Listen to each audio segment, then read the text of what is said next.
Have you ever tried to sit still, take a deep breath, and focus on a single thought only to be dragged into a whirlwind of distractions, emotions, memories, and worries? Have you ever wondered why your own mind, the very source of your experiences, often feels like your greatest enemy rather than your ally? Welcome back to the channel.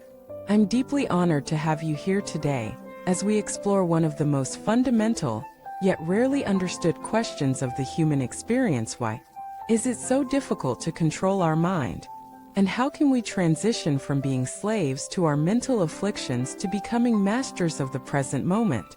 This journey begins with the sobering truth: most of us are not living our lives, we are living our thoughts.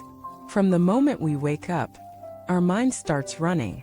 What should I do today? Did I say the wrong thing yesterday?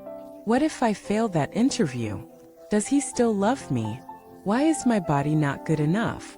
We are not merely having thoughts, we are being pulled by them, consumed by them, often without realizing it.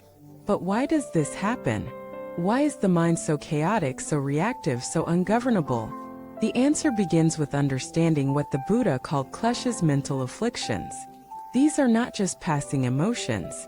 They are deep-rooted patterns that distort perception and generate suffering. The most common kleshas are desire, anger, ignorance, pride, and jealousy. Desire says, I need this to be happy. Anger says, this should not be happening. Ignorance says, I see things as they are, while in truth it doesn't. Pride says, I am better. Jealousy says, you should not have what I want. These voices don't just visit us, they often rule us. Let me share a story. A man named Elias had everything on the outside: wealth, family, prestige. But internally he was tormented. He would lie awake at night rehearsing arguments, obsessing over people who offended him, and imagining scenarios of loss and betrayal. No matter how much success he accumulated, his mind never rested. One day, he attended a meditation retreat. On the first day he was furious. Why is my mind worse when I meditate? He asked.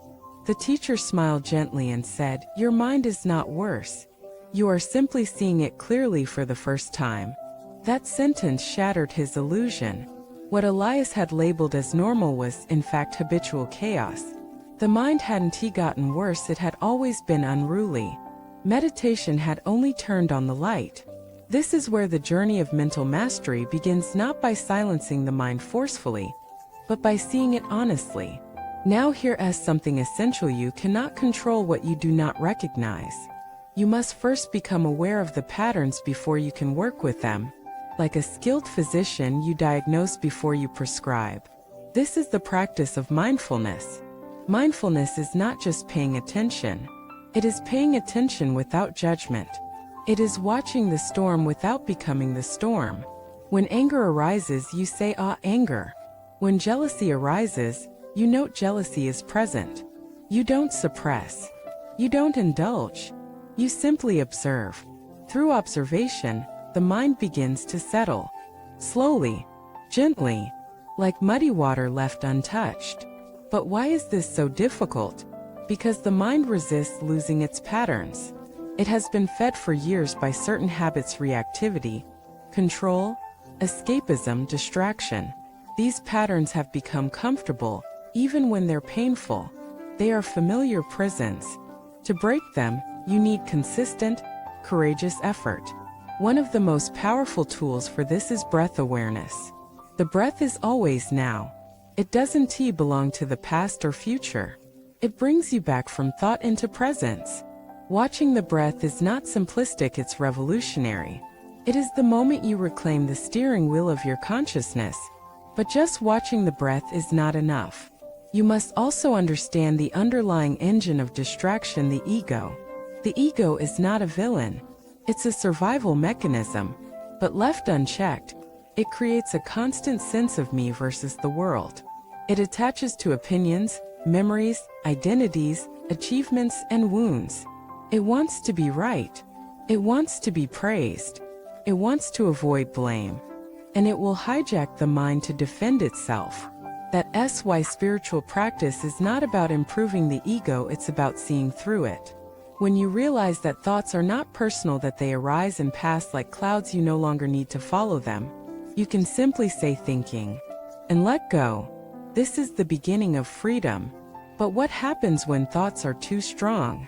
When anxiety crushes your chest, or depression paralyzes your will? Here we turn to compassion. You cannot hate yourself into clarity. You cannot shame yourself into peace. You must bring kindness to the mind, not as a strategy, but as a truth. The Buddha taught that the mind is trainable not through violence, but through love.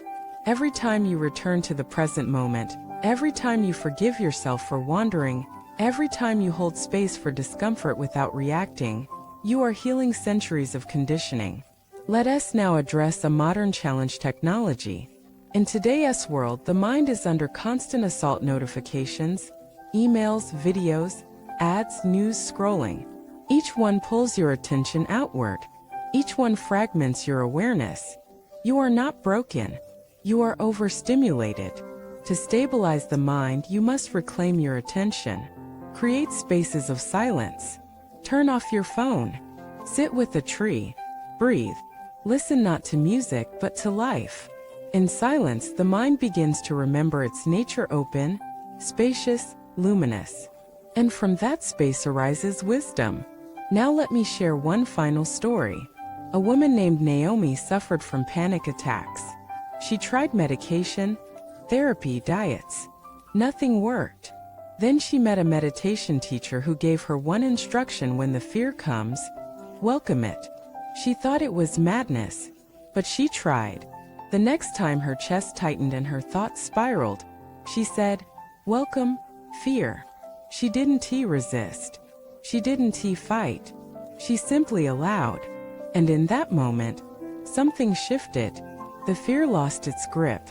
Over time, the panic attacks stopped, not because they were pushed away, but because they were embraced. This is the paradox of mind training. You gain control not by controlling, but by letting go. You become free not by forcing the mind, but by knowing it. And in knowing it, you begin to return to the stillness, the presence, the vastness that was always there, behind the noise. So if you're struggling to control your mind, know this: you are not failing. You're awakening. The struggle is the beginning of clarity. The discomfort is the doorway to truth. Keep watching. Keep breathing. Keep returning. Your mind is not your enemy, it is your mirror. And as you learn to look into it with love, the reflection begins to shine. Thank you for watching this video. If this message brought clarity or calm to your heart, please share your experience in the comments, subscribe for more guided insights, and continue walking this path not toward control, but toward freedom.